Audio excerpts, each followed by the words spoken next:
সচিন, টার্গেটটা দেখেছিস? পুরো 350। তোকে তো সবাই ক্রিকেটের ভগবান বলে, তাই না? তাহলে দম থাকলে এই রান চেস করে দেখাস। চ্যালেঞ্জ দিচ্ছিস আমাকে? তাহলে দেখ আজ তোদের কি হাল করি। সালটা ছিল 2009। ভারতে অনুষ্ঠিত হওয়া 5 ম্যাচের ওয়ানডে সিরিজ তখন জমে পুরো ক্ষীর, কারণ দুটো টিমই 2-2 করে এগিয়ে ছিল। অর্থাৎ আজকের ম্যাচ ছিল ভাগ্য নির্ধারণের। যে এই ম্যাচ জিতবে সেই জিতে নেবে গোটা টুর্নামেন্ট।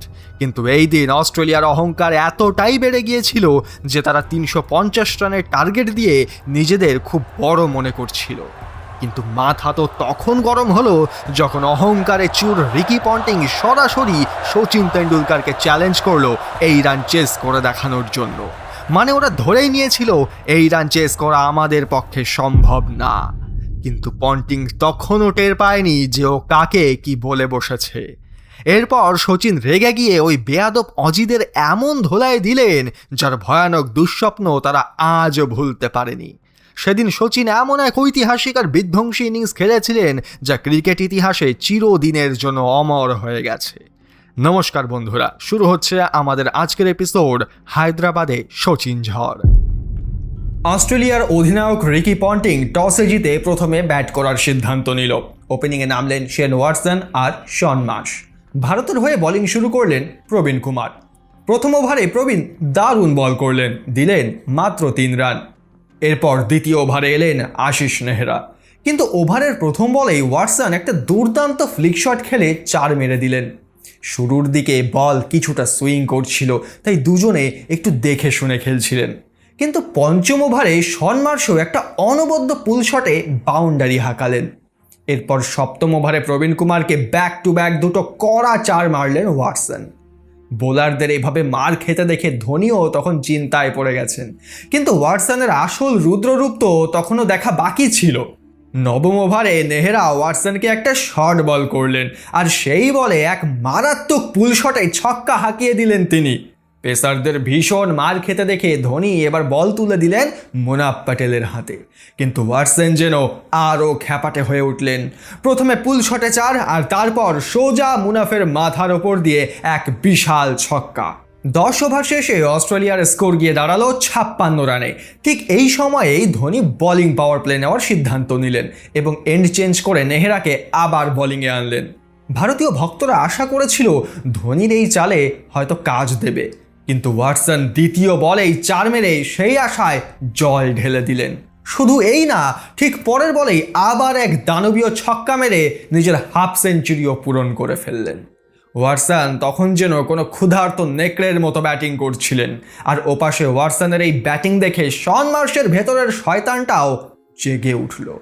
পরের ওভারেই মুনাফ প্যাটেলকে পরপর দুটো 4 মারলেন তিনি।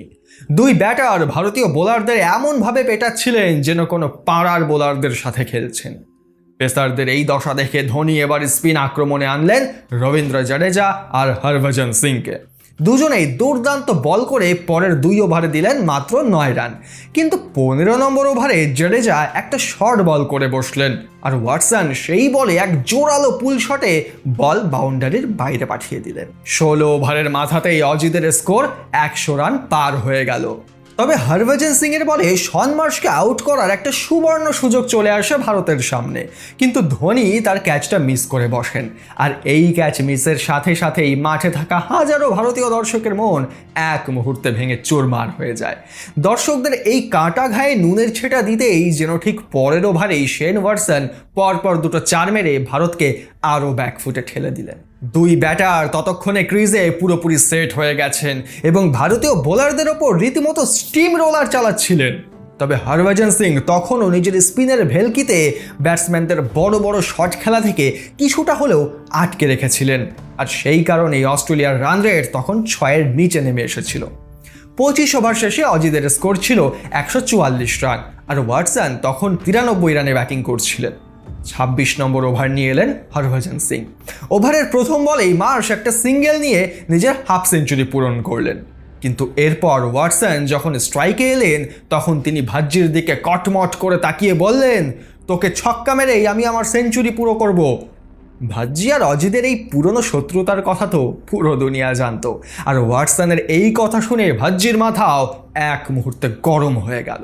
ঠিক পরের বলে ওয়াটসন একটা সুইপ শট খেলে ছক্কা মারার চেষ্টা করলেন, কিন্তু বাউন্ডারি লাইনে জাডেজা একটা অসাধারণ ক্যাচ লুফে নিলেন।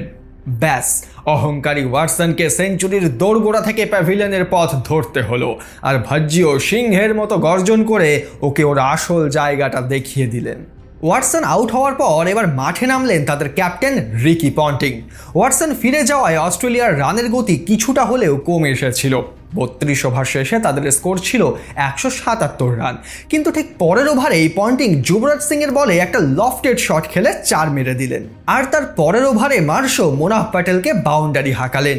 অজিদের রানের গতি আবারও তরতরিয়ে বাড়তে শুরু করলো, এবং এরই মাঝে অস্ট্রেলিয়া তাদের ব্যাটিং পাওয়ার প্লেও নিয়ে নিল।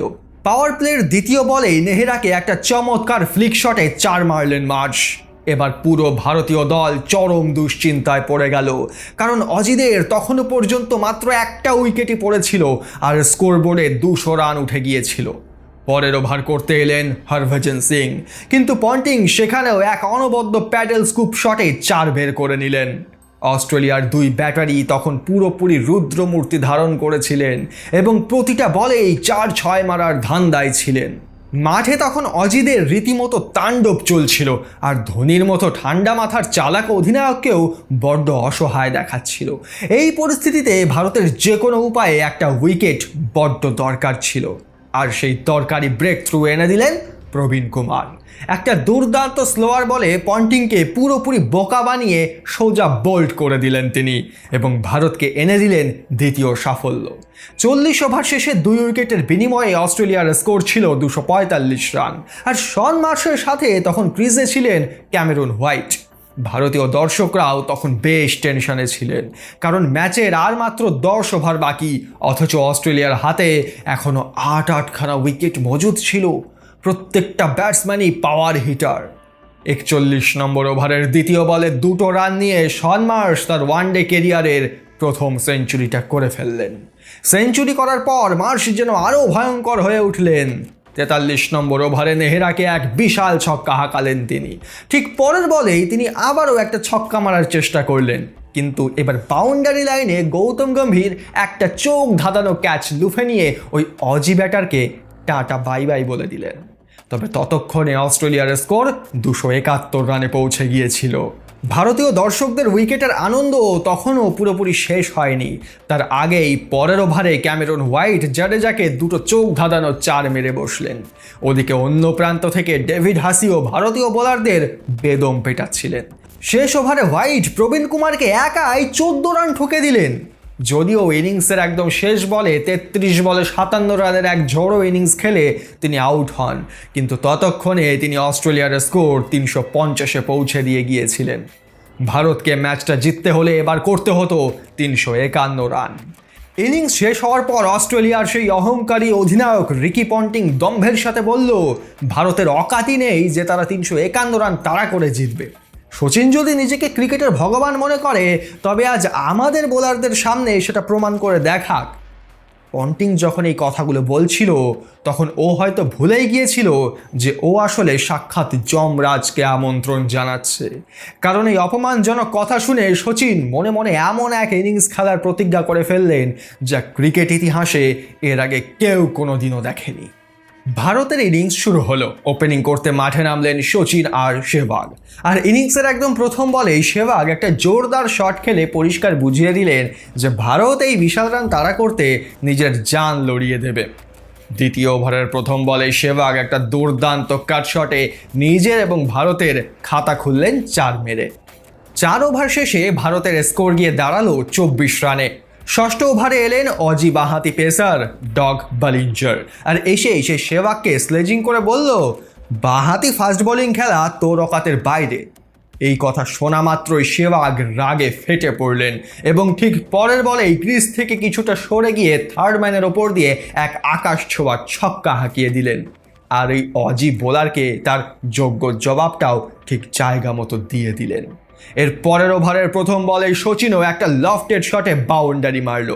গ্যালারিতে তখন ভারতীয় দর্শকদের চিৎকার মাঠ কাঁপিয়ে দিচ্ছিল। এরপর ওই ওভারের তৃতীয় বলেই শেহবাগ একটা পুল শট খেললেন এবং বল উঠে গেল হাওয়ায়। ওটা দেখে তো পুরো ভারতের নিঃশ্বাস আটকে গেল। কিন্তু ভাগ্য ভালো ছিল যে ফিল্ডারের হাত থেকে ক্যাচটা ফসকে গেল এবং বল সোজা বাউন্ডারি লাইনের বাইরে চলে গেল 4 রানের জন্য। ওভারের শেষ বলে সেহবাগ একটা ফ্লিক শটে আরও একটা 4 মেরে দিলেন। সচিন আর সেহবাগের জুটি তখন মাঠের রীতিমতো তাণ্ডব চালাচ্ছিল, আর অজি বোলাররা তখন ভিজে বেড়াল সেজে শুধু মার খাচ্ছিল। 7 ওভার শেষে ভারতের স্কোর দাঁড়ালো 47 রান।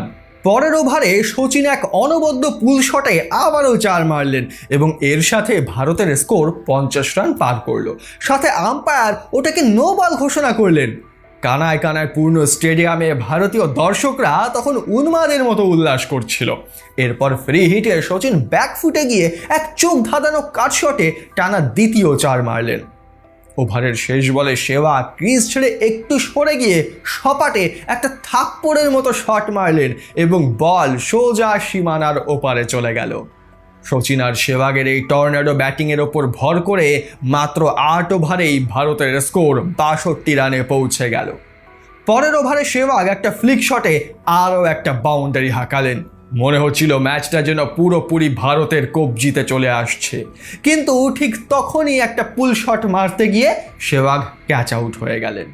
30 বলে 38 রানের এক ঝোড়ো ইনিংস খেলে সেহবাগ ভারতকে একটা দুর্দান্ত স্টার্ট তো এনে দিয়েছিলেন, কিন্তু ভারতের সামনে তখনও এক বিশাল লক্ষ্য বাকি ছিল। এবার ব্যাটিংয়ে সচিনের হাত মেলাতে মাঠে এলেন গৌতম গম্ভীর। তবে রান রেট সচল রাখার মূল দায়িত্বটা কিন্তু সচিনের কাঁধেই ছিল, আর সেই কারণেই ঠিক পরের ওভারে সচিন এক অনবদ্য লফটেড অন ড্রাইভ খেলে দুর্দান্ত একটা 4 মেরে দিলেন।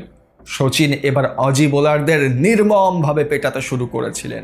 পন্টিং বোলিংয়ে আনলেন শেন ওয়াটসনকে, কিন্তু সচিন তাকে এক ক্লাসিক স্ট্রেট ড্রাইভে 4 মেরে স্বাগত জানালেন। 13 নম্বর ওভারে গম্ভীরও কিছুটা ক্রিজ ছেড়ে বেরিয়ে এসে ক্লিন্ট ম্যাকের বলে কভারের ওপর দিয়ে 4 মারলেন, যা দেখে মনে হচ্ছিল গম্ভীর হয়তো এবার নিজের চেনা ছন্দে ফিরছেন। কিন্তু একটা শর্ট পিচ বলে কাট শট খেলতে গিয়ে তিনি বাউন্ডারি লাইনে ক্যাচ আউট হয়ে গেলেন। 2 উইকেট পড়ে যাওয়ার পর এবার সচিনের সঙ্গী হতে মাঠে নামলেন যুবরাজ সিং।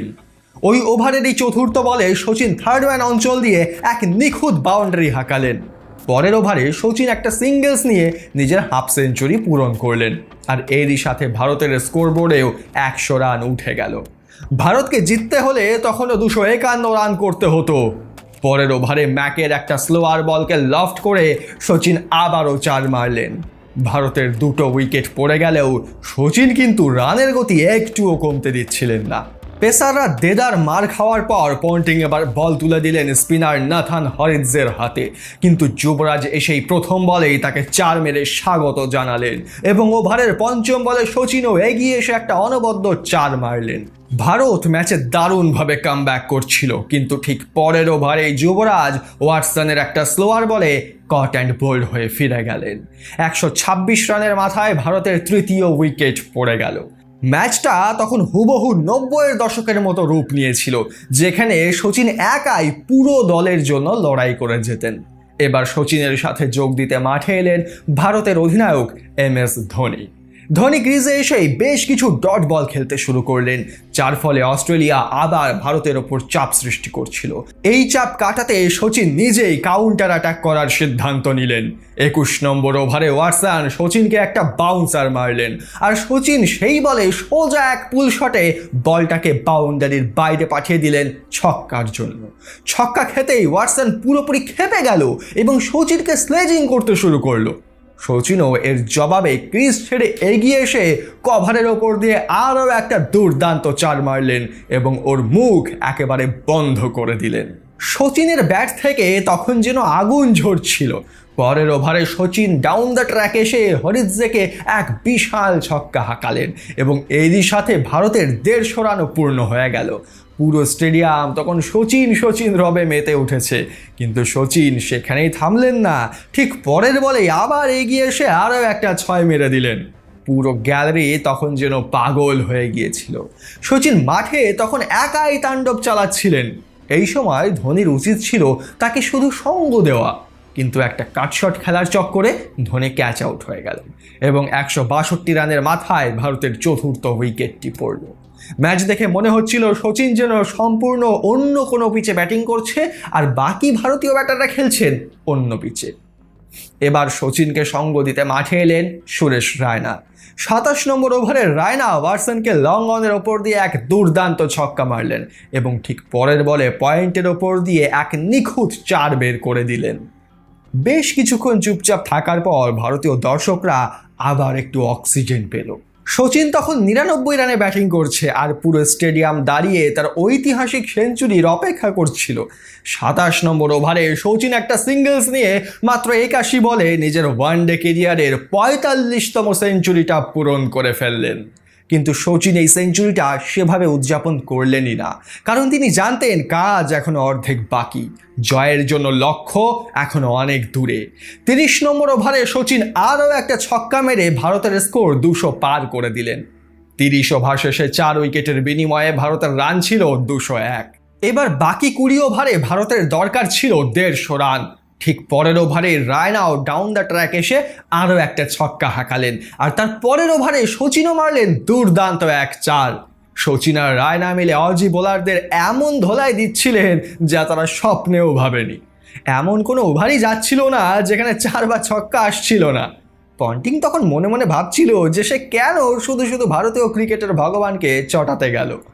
40 নম্বর ওভারে সচিন এক অনবদ্য 4-এ নিজের 150 রান পূরণ করলেন এবং এই একই ওভারে আরও একটা বাউন্ডারি হাঁকালেন। 40 ওভার শেষে ভারতের স্কোর গিয়ে দাঁড়ালো 276 রানে আর শেষ 10 ওভারে ম্যাচ জিততে দরকার ছিল মাত্র 75 রান। 41 নম্বর ওভারের তৃতীয় বলে সচিন বেন হিলফেনহর্স্টকে আরও একটা 4 মারলেন। এটা দেখে পন্টিং পুরোপুরি ক্ষেপে গেল এবং ক্রিজে এসে সচিনকে আবারও স্লেজিং করতে শুরু করলো।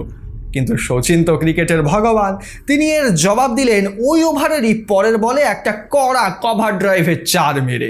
এমন এক শট যা গুলির গতিতে বাউন্ডারি লাইনের বাইরে চলে গেল। অস্ট্রেলিয়ার কোনো ফিল্ডার নিজের জায়গা থেকে নড়ার সুযোগটুকু পেলেন না। পরের ওভারের রায়নাও ম্যাককে একটা 97 মিটারের বিশাল ছক্কা মেরে নিজের হাফ সেঞ্চুরি পূরণ করলেন এবং পরের বলেই আরও একটা 4 মারলেন। 42 ওভার শেষে ভারতের রান দাঁড়ালো 299।